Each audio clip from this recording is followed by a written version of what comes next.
Kisah ini menceritakan bagaimana Islam mula diterima di Melaka melalui petunjuk ilahi yang datang kepada Raja Melaka dalam mimpi. Dalam mimpi itu, Raja bertemu dengan Rasulullah SAW yang memberitahu bahawa seorang mahdum dari Jeddah akan tiba pada waktu asar untuk menyampaikan ajaran Islam. Apabila segala yang berlaku sama seperti yang disebut dalam mimpi, Raja pun memeluk Islam dan mengambil nama Sultan Muhammad Shah. Baginda kemudiannya memerintahkan seluruh rakyat agar turut memeluk Islam. Raja juga memberi gelaran baru kepada para pembesar untuk membantu mentadbir negeri mengikut syariat. Sultan juga menggubal undang-undang dan adat istana yang berteraskan ajaran Islam, termasuk larangan memakai warna kuning bagi orang biasa. Kisah ini menjadi titik permulaan kebangkitan Melaka sebagai sebuah kerajaan Islam yang berdaulat, teratur dan disegani di seluruh Nusantara. Di pagi yang tenang, suasana istana tiba-tiba gempar. Dayang-dayang berlari keluar dengan langkah kelam kabut untuk menyampaikan berita yang mengejutkan kepada bendahara.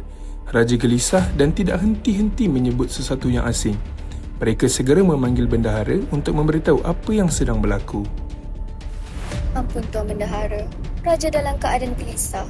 Baginda asyik mengucapkan kata-kata yang aneh. Baiklah, patut segera ke bilik Raja sekarang. Mendengar kabar dari dayang-dayang, bendahara pun segera menuju ke bilik tidur Raja. Dia mendapati bahawa Raja berada dalam keadaan yang gelisah. Bibirnya tidak henti mengucapkan kalimah yang belum pernah didengari sebelum ini. La ilaha illallah, Muhammadur Rasulullah. Ampun tuanku, bahasa apakah yang sedang tuanku ucapkan itu? Dengan suara penuh haru, Raja menceritakan mimpinya kepada bendahara. Baginda mendakwa telah bertemu dengan Rasulullah SAW yang menyampaikan satu pesanan, iaitu satu kapal dari Jeddah akan tiba pada waktu asar. Orang di dalamnya akan turun ke pantai Melaka untuk solat dan ikutlah segala ajarannya. Raja menjelaskan bahawa lidahnya kini petah menyebut kalimah suci. Hal itu menunjukkan tanda dia telah bertemu dengan insan mulia itu. Bendahara menegaskan jika kapal dari Jeddah benar-benar tiba, maka mimpi Raja adalah nyata. Jika benar kapal itu datang pada waktu asar, maka mimpi tuanku benar. Jika tidak, mungkin syaitan yang mengganggu Raja. Benar katamu.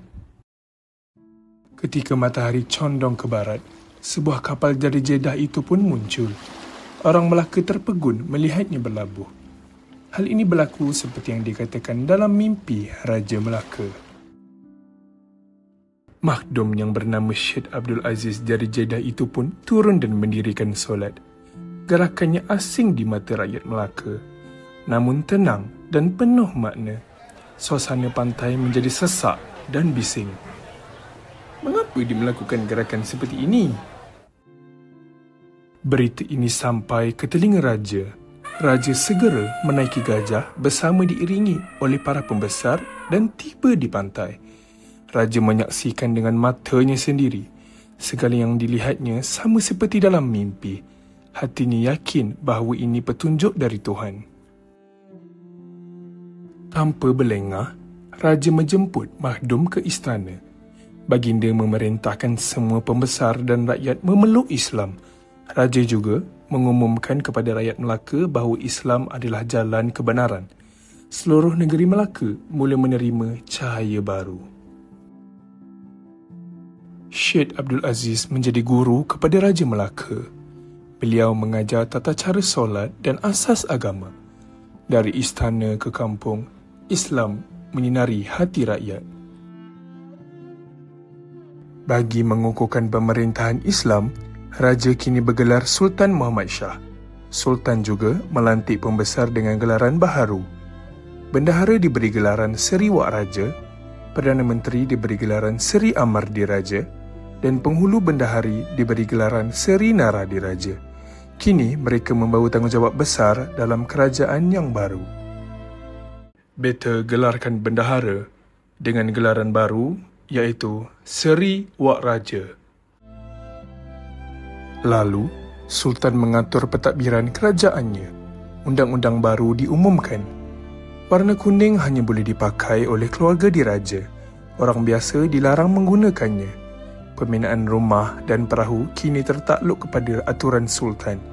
Orang biasa juga dilarang memakai keemasan kecuali dengan keizinan sultan.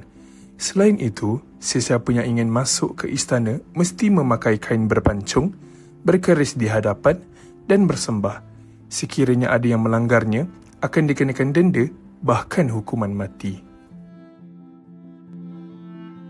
Dengan tertegaknya peraturan dan Islam sebagai asas pemerintahan, Melaka kini muncul sebagai kerajaan Islam yang berdaulat dan disegani di seluruh rantau. Kesimpulannya, cerita ini mengisahkan bagaimana Islam mula bertapak di Melaka melalui mimpi raja yang mendapat petunjuk ilahi, serta ketibaan seorang makhdum bernama Syed Abdul Aziz dari Jeddah. Kebijaksanaan raja menerima Islam dengan hati terbuka menyebabkan seluruh rakyat Melaka turut mengikuti jejaknya. Raja bukan sahaja memeluk Islam, malah mengukuhkan kedudukannya sebagai Sultan Muhammad Shah dengan memberi gelaran baharu kepada para pembesar dan menyusun semula struktur pentadbiran kerajaan berdasarkan nilai-nilai Islam. Kisah ini mengajar kita bahawa hidayah Allah datang dengan pelbagai cara, termasuk melalui mimpi yang benar.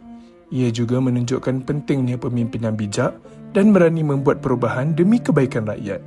Kesungguhan Raja Melaka menerima Islam menjadi contoh teladan bagaimana sebuah bangsa boleh berubah menjadi lebih teratur dan berakhlak mulia apabila dipimpin dengan nilai agama.